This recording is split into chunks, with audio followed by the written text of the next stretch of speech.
कहते हैं हमको प्यार से। Hello everyone, good afternoon. 5 साल हो गए मुझे ऑरिफ्लेम में ज्वाइन हुए। मुझे ऑरिफ्लेम से पहले जानते थे किसी की बेटी, किसी की बहू, किसी की पत्नी और किसी की मम्मी।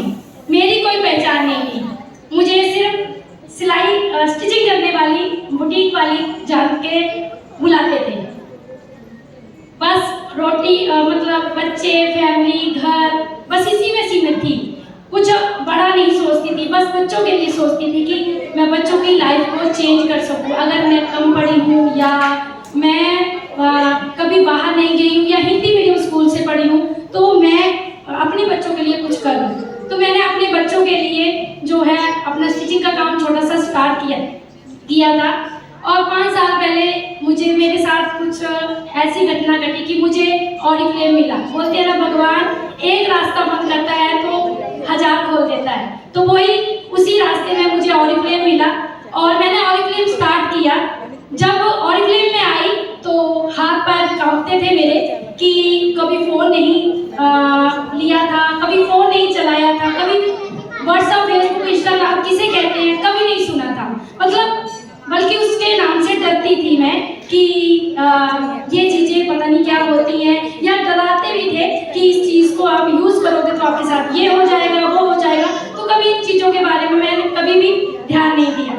पर जब मुझे ऑरिफ्लेम में आई, तब मैंने ऑरिफ्लेम में आके जब ग्रुप में आई तो पहले मेरा वेलकम किया गया, कांग्रेचुलेशन हुई। तो मुझे बड़ा अच्छा लगा कि कभी मेरे लिए किसी ने क्लैपिंग नहीं की थी, तो मुझे यहाँ पे कांग्रेचुलेशन बोला जा रहा है, मुझे पूछा जा रहा है। तो मैंने अपनी अपलाइन से पूछा कि ये क्यों कांग्रेचुलेशन कर रहे हैं। तो उन्होंने बताया कि आप ऑरिफ्लेम में ज्वाइन हुए तो आपके लिए वेलकम हो रहा है। मुझे बड़ा अच्छा लगा।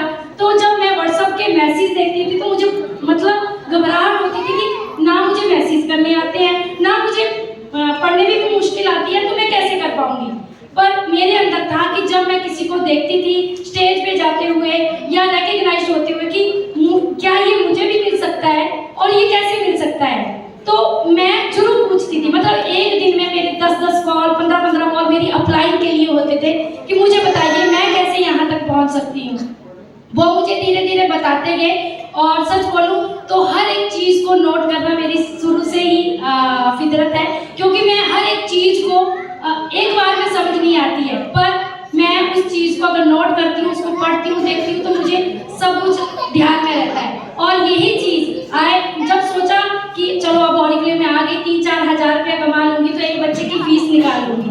पर आज मैं ऑरिफ्लेम में 30 गुना ज़्यादा इनकम कमा रही हूँ। ऑरिफ्लेम से 1 से 1.5 लाख रुपया मंथली कमा रही हूँ। बल्कि इतना ही नहीं, आई तो पैसा कमाने थी, जो मुझे ऑरिफ्लेम ने आइडेंटिटी दी, जो मुझे पहचान दी, वो मेरे लिए बहुत प्राउड की बात है। जब स्कूल टाइम में पढ़ती थी तो मुझे होता था कि ट्रॉफी मिले, सर्टिफिकेट मिले, तो उस टाइम में तो मेरा सपना पूरा नहीं हुआ। पर ऑरिफ्लेम में आके मैंने वो सपने पूरे किए और मेरी पूरी दीवार मेरे सर्टिफिकेट से भरी है। ये मेरे लिए बहुत प्राउड की बात है। जब मुझे पंजाब में टॉप 10 में रिकग्नाइज किया गया तो मुझे नहीं पता था कि क्या था क्या नहीं। अमन जी ने मुझे मतलब कोई नहीं जानता था, तो थोड़ा सा इन्होंने प्यार किया तो मुझे बड़ा अच्छा लगा। और जब मुझे टॉप 10 में रिकग्नाइज किया गया तो मेरे मन में आया कि मुझे अब इससे 0 हटानी है, और फिर 10 से 4 पे और 4 से नंबर 1 पे।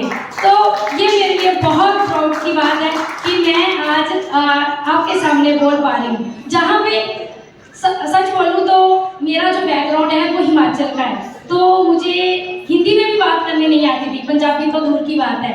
तो कभी भी किसी से बात करने में मुझे बहुत घबराहट होती थी। और आज मैं 1000 लोगों के सामने भी प्राउड से बात करती हूँ कि यार मैं ऑरिफ्लेम हूँ और मैं यहाँ से आज इतना पैसा कमा रही हूँ और अपनी आइडेंटिटी भी कमा चुकी हूँ। तो ये है ऑरिफ्लेम। ऑरिफ्लेम बहुत कुछ देता है, ना आपका बैकग्राउंड देखता है, ना आपका ये देखता है कि आप कितने पढ़े लिखे हो, ना आपको ये देखता है कि आप अमीर हो या गरीब हो। आप अगर यहाँ पेशेंस के साथ और पैशनेट होकर काम करते हो तो सब कुछ पाते हो। Thank you Oriflame, thank you happy queen.